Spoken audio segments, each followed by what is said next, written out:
Hi everyone, welcome to another week of online church. Hopefully you've also received this week the email from the church outlining our steps forward, moving towards reopening our services.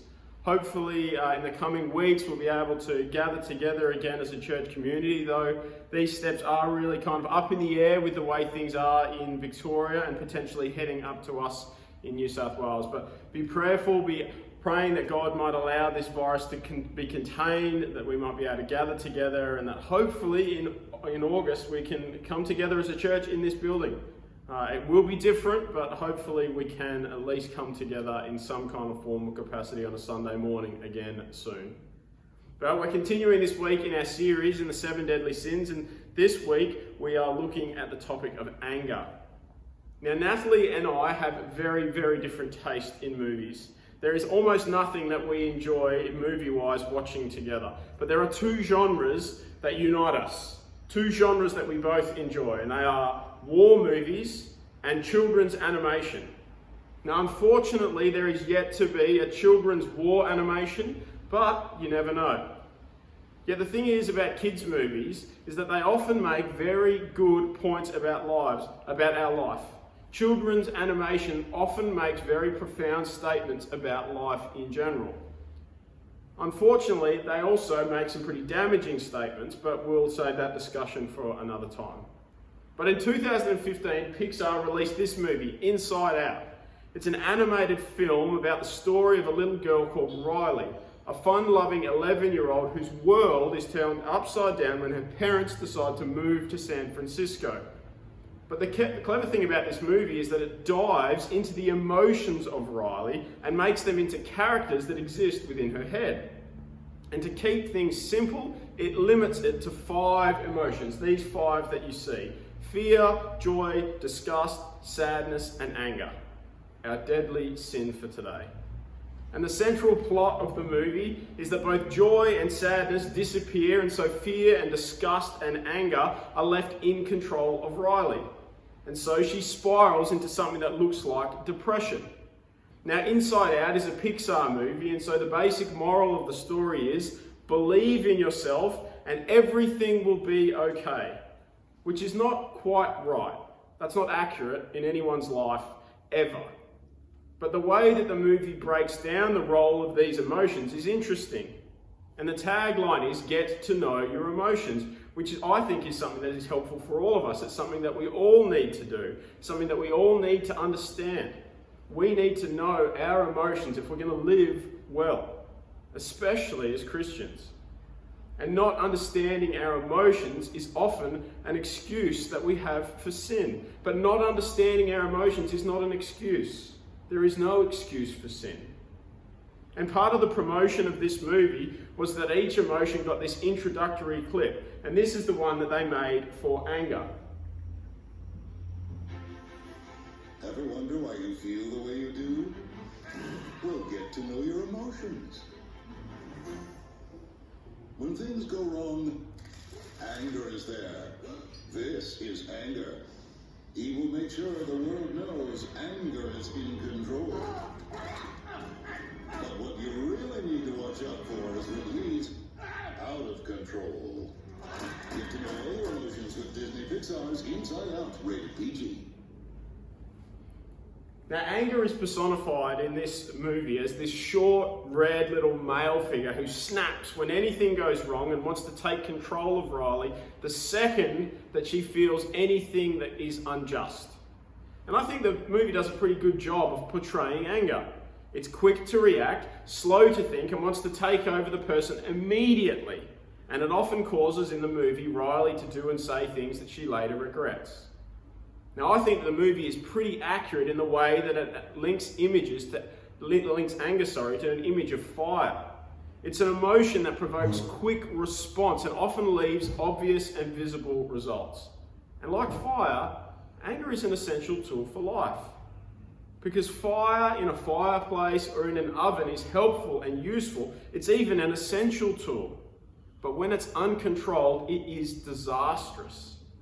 And an uncontrolled fire will quickly burn down and destroy your house and everything you own. We saw that pretty clearly earlier this year in what seems like a lifetime ago. anger is a lot like fire. And yet, unlike the other sins we've looked at, it is far more complicated. An uncontrolled fire will quickly burn down your house and destroy everything. But in the right context, it is a powerful emotion to show us the things that we need to defend. But it's more complicated than the other sins we've looked at, because in the right context, anger is not actually a sin. In fact, it can be a sin for us not to be angry in certain situations. I mean, think of Jesus. He's never described in his life as proud. He was never lazy. He was never greedy. He never gave in to lust or gluttony. But he certainly got angry.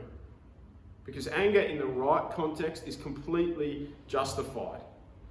The problem for us is that our anger is often the result of our sin or the cause of our sin. And yet for Jesus, his anger was the result of the sin that he saw in this world.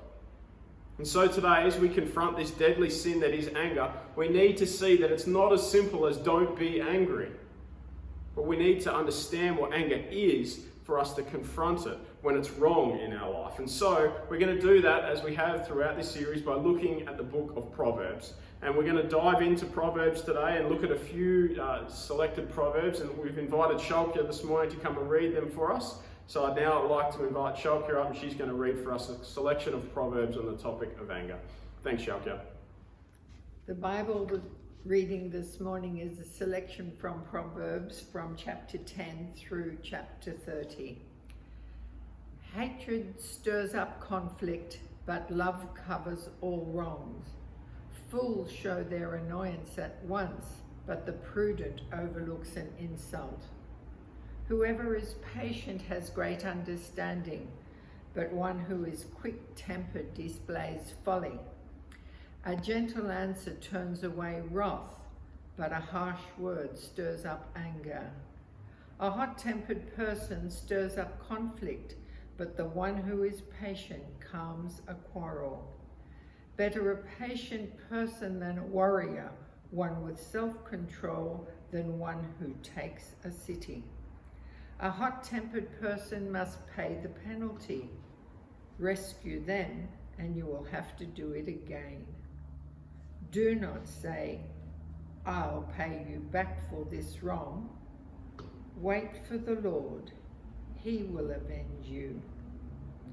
If your enemy is hungry, give him food to eat. If he is thirsty, give him water to drink. In doing this, you will heap burning coals on his head, and the Lord will reward you. An angry person stirs up conflict, and a hot-tempered person commits many sins.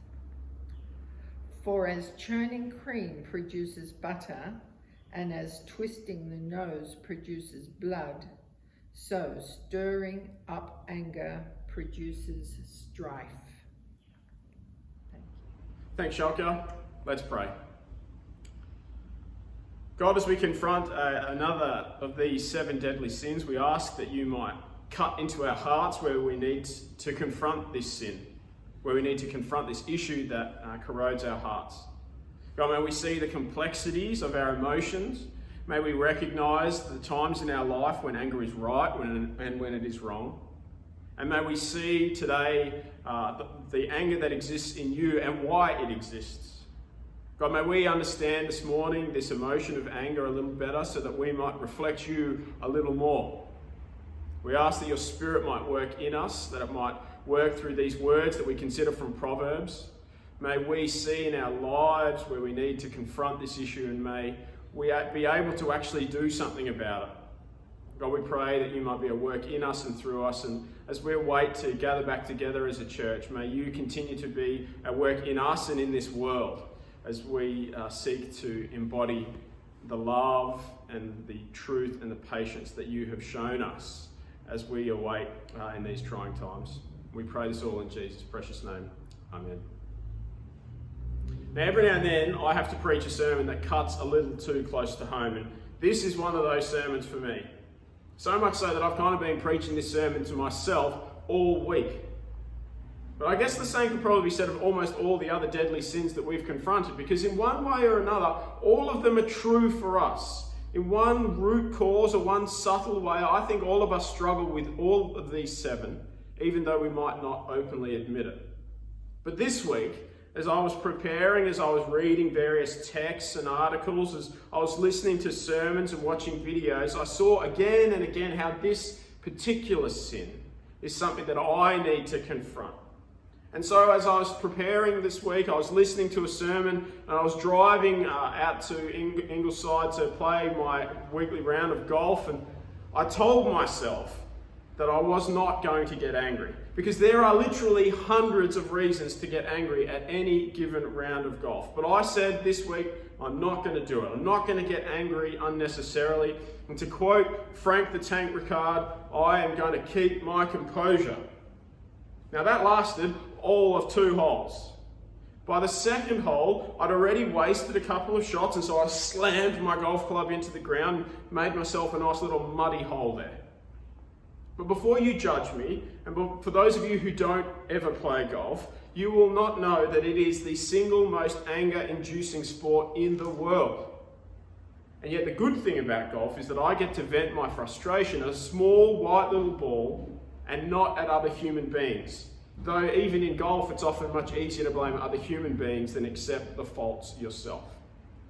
But what is anger? It's a complex emotion that in the wrong place can be the most damaging sin of all. Studies have actually shown that anger is toxic. It is toxic to your health. Angry people have been proven to have a higher chance of heart disease.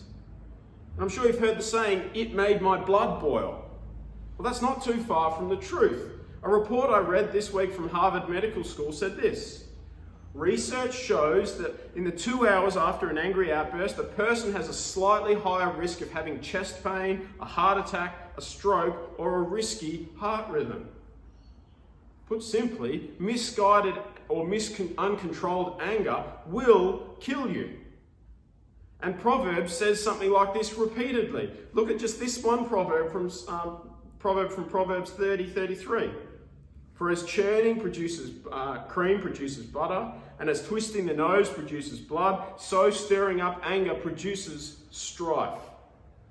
But it's not just the body that it affects. Anger also destroys relationships. A hot-tempered person stirs up conflict, but the one who is patient calms a quarrel. But anger also makes us irrational and stupid. Whoever is patient has great understanding, but he who is quick-tempered displays folly. Now, I'm sure all of us have said things in anger that we regret. Things that we wish we could take back. Things that in hindsight are just plain dumb. Because anger causes all kinds of problems. It destroys our reputation, it destroys our relationships, and it even destroys our ability to think rationally. Someone who is overcome constantly with anger is not somebody who is wise. And as we've seen throughout Proverbs, that is the goal of the book. We are to be wise. But is all anger bad? Look at how the NRSV translates Proverbs 16:32. One who is slow to anger is better than the mighty, and one whose temper is controlled than one who captures a city. Now see what it says there? It's not the one with no anger is better. It's the one slow to anger. There is still anger there, but it's not the first cab off the rank. Because as we will see in a second, having no anger, is potentially worse than uncontrolled anger. But again, what is it? What is anger? We can describe how it makes us feel and what it leads us to do, but what actually is the emotion of anger? The best biblical definition that I found was from Tim Keller, but it's a definition that takes a while to sink in. He says this: anger is love in motion towards a threat of something or someone that you love. Because if we think about it, we only get angry about things we love. And that should make you think. Because anger is never associated with indifference. Anger is our response to something or someone we love being wronged, by our own estimation at least. And so if you want to know what you really love most, ask yourself, what do you get angry about most? Now, if anger is our response towards wrongdoing, or a threat against something that we love, or the problems we face, then we need to realize that what we actually need to think about is what we get angry about. And so the problem is not simply the existence of anger, but the misguided focus or the misguided use of it. So this morning, rather than ask why is anger wrong, we need to ask a slightly different question. We've asked why is something wrong repeatedly, but this time with anger we need to ask when is anger wrong? Which means we also need to think through, when is anger right? Because anger is a confronting emotion. It is full on. And a lot of people struggle with the idea of anger within the Bible. People both inside and outside the church do not like the idea of God being an angry God. But when we think about what anger is, and if we understand that definition we looked at, when we see it as a defense or a response to something that we love, then it's only natural to expect that God, who is defined as love, would respond in certain circumstances and to certain behaviors with anger. But the anger we see from God is not fly off the rails anger. It's not lose control of his senses. It's not an irrational response to something. The anger that we see God express is the justified reaction to wrongdoing, the justified reaction to injustice, the justified reaction to evil, to that which he loves. And what does God love? Well, God so loved the world that he gave his only Son. The reason that God gets angry at sin, so angry, is not simply because he's this grumpy old man who gets sick of our disobedience, who's sick of us not listening to him. God gets angry because of what sin does to us, what it does to our world, to our relationships, both with him and with each other. God gets angry at that which destroys his creation, that which goes against his nature and his being. And therefore, for us, there is a right time and a wrong time to be angry too. Most of us know when our anger is wrong, because we look back on those moments with regret, when we snapped at somebody we love, when we got frustrated with somebody that we lived with, when we honked the horn at somebody who was only going to make us 5 seconds later, or when we irrationally slam a metal stick into the ground because we haven't hit a small white ball far enough. We know when anger is wrong. We know when it rears its ugly head and makes us do and say stupid things. And yet we do it over and over again.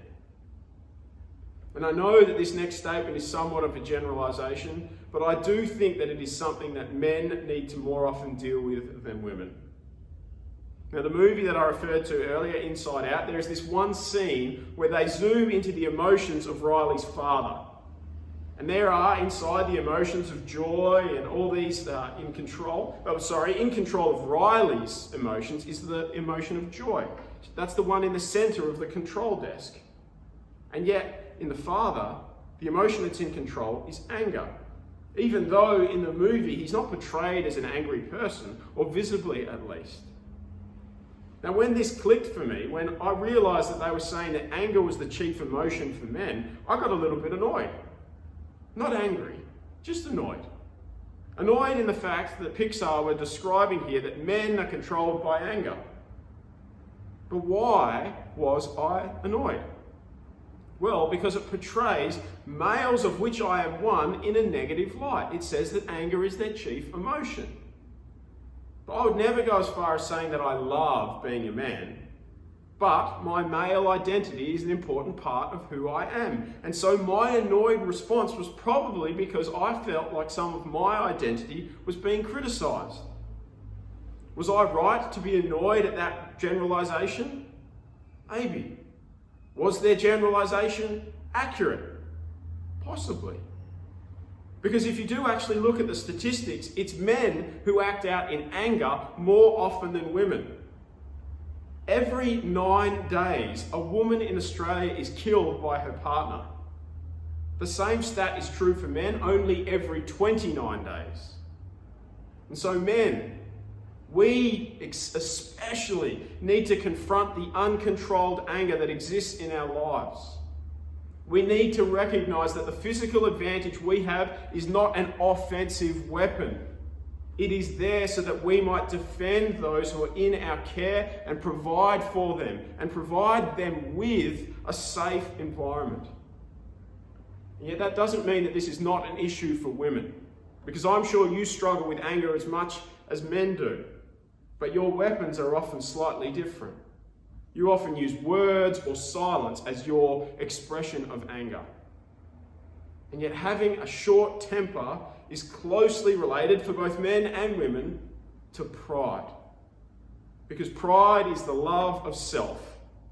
And so if you get angry quickly, it's probably because you love yourself a little bit too much. Anger and a big ego go hand in hand. The second you feel wronged, you want to explode. You want to protect yourself. You want to defend your rights and what you have and what you deserve. Being angry or being quick to anger, having a short temper, as Proverbs says, will destroy your life. And yet so will a life with no anger. The early church father, John Chrysostom, said this: "He who is not angry where he has cause to be, sins. For unreasonable patience is the hotbed of many vices. It fosters negligence. It incites not only the wicked, but the good to do wrong." Jesus did not live a life of no anger. When he set foot in that temple in Jerusalem and saw that it looked more like a Wall Street trading floor than a place of worship, he wasn't meh. He was enraged, and rightfully so.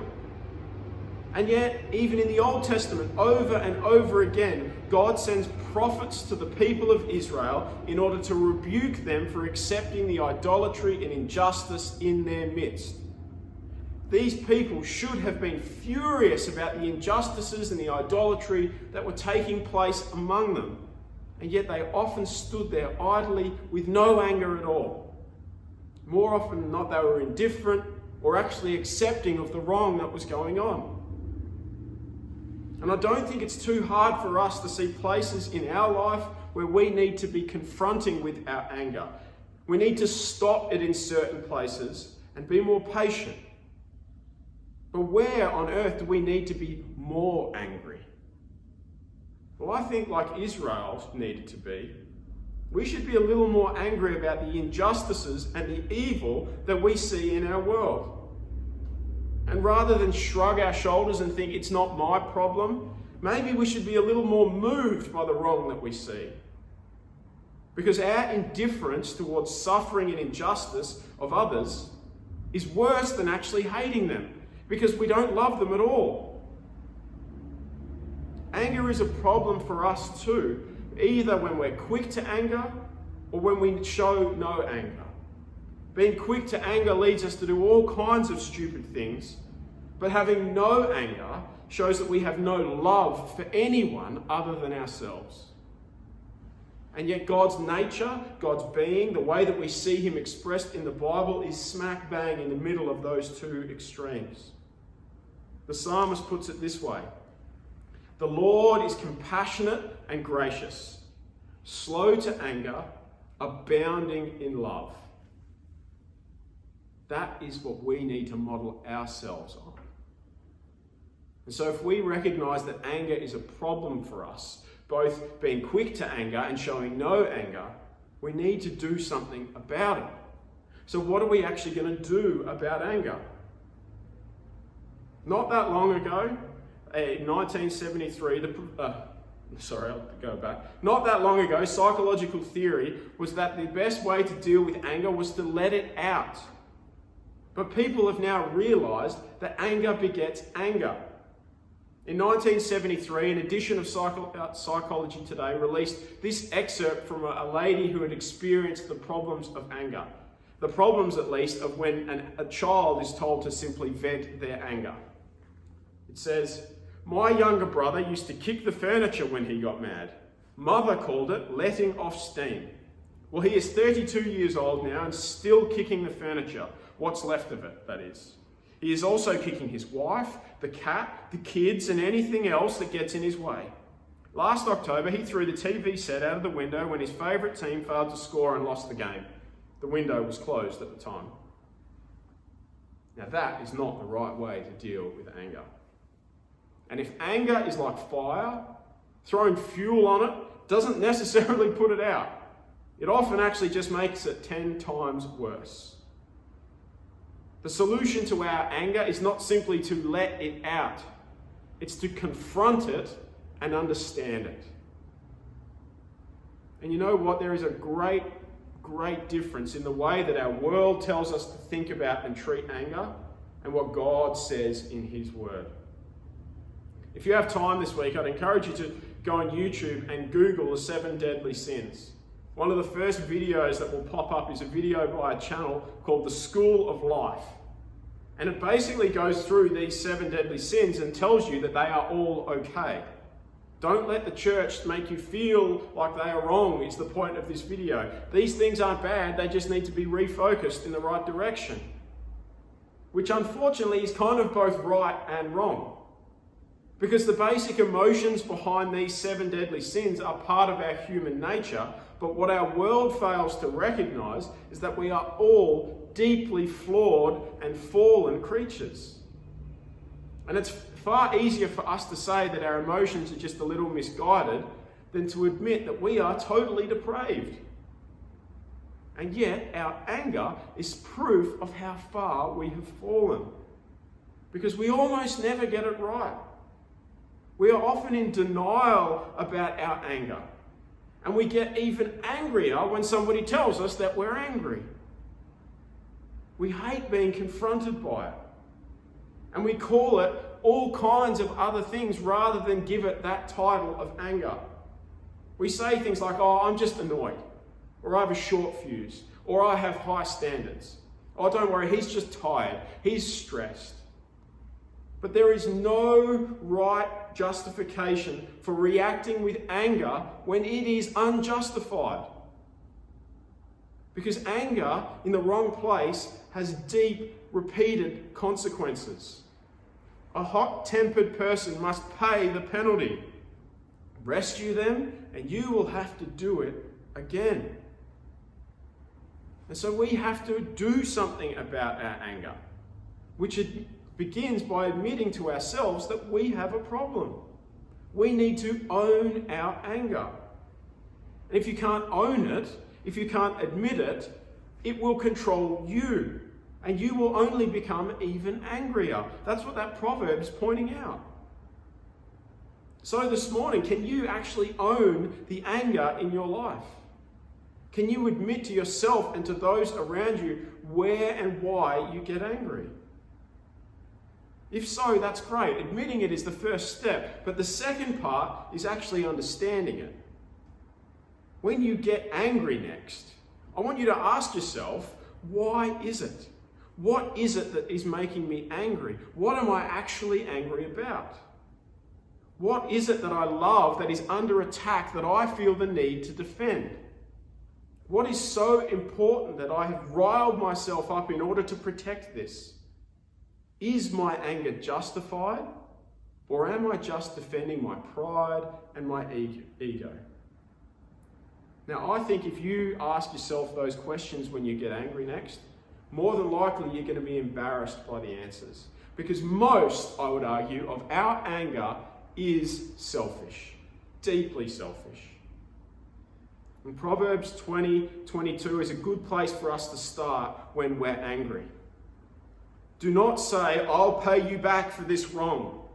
Wait for the Lord and He will avenge you. Both parts of that proverb are helpful because it tells us not to avenge when we are wronged, and that if we leave it to God, he will not let any sin go unpunished. But he also does not rush in to respond in the way that we do in our anger, because he is slow to anger and abounding in love. And if you think about it, the story of the cross is a story of slow anger. Romans 3:25 says this: God presented Christ as a sacrifice of atonement through the shedding of his blood to be received by faith. He did this to demonstrate his righteousness because in his forbearance he had left the sins committed beforehand unpunished. How slow to anger is God? Well, he didn't destroy humanity when we sinned. He didn't destroy creation when we turned our back on him. Instead, he responded in patience, in righteousness, in love. He wasn't quick to anger when Adam and Eve turned on him, and he isn't quick to anger when we turn on him. But he was angry. And his true anger, the anger that we most justifiably deserve, was poured out on Jesus as he hung there on the cross. That which was meant to be ours, that should have been ours, was all aimed at him. He bore the justified anger of God for all those who might simply believe in him. God's anger is a sign of his love. It's the outworking of it. And so our anger is a reflection of what we love. So how much of your anger is justified? And how much of it is simply because your ego was hurt? Do we get angry at the injustice that we see in this world? Or do we only get angry when the things that we think are important to us don't go to plan? Anger is a deadly sin when it's used wrongly. And so we need to learn to be rightly angry, and we need to know when our anger is wrong. May we get angry in the right moments and not in the wrong moments. May anger never be a controlling sin in our life. As the Apostle Paul says in Ephesians 4, be angry and do not sin. Do not let the sun go down on your anger, and don't give the devil an opportunity. Don't let your anger be an opportunity for the devil to take control of your life. Confront your anger. Understand it and deal with it. May we be angry in the right moments and not the wrong moments. May we love the things that are important, not just love ourselves. May we not be angry all the time, but may we be slow to anger. May we reflect God's nature and be slow in the way that we respond. And may we mirror his love for this world. Let's come to him now in prayer. God, we want to thank you for your love. We want to thank you for the way in which you are slow to anger. And we want to thank you for the way in which the cross shows us just how slow that anger was. Sure, we see you react in certain circumstances swiftly, but your response to this whole creation was not to destroy it immediately, but to respond in love. But generation after generation after generation, sin was left unpunished. Even our sin was poured out on Jesus as he hung there on the cross, as he copped the wrath that we deserved. And so, God, may we recognize in our life where our anger is both justified and where it is unjustified. May we understand that which we love most so that we might understand that which we should be angry about and that which we shouldn't. May we not let our selfishness control us. May we not let our pride define our emotions. May we be a people who love rightly and who get angry rightly. May you be with us in that. And may we never forget the anger that was poured out on Jesus that should have been ours. We pray this all in his name. Amen.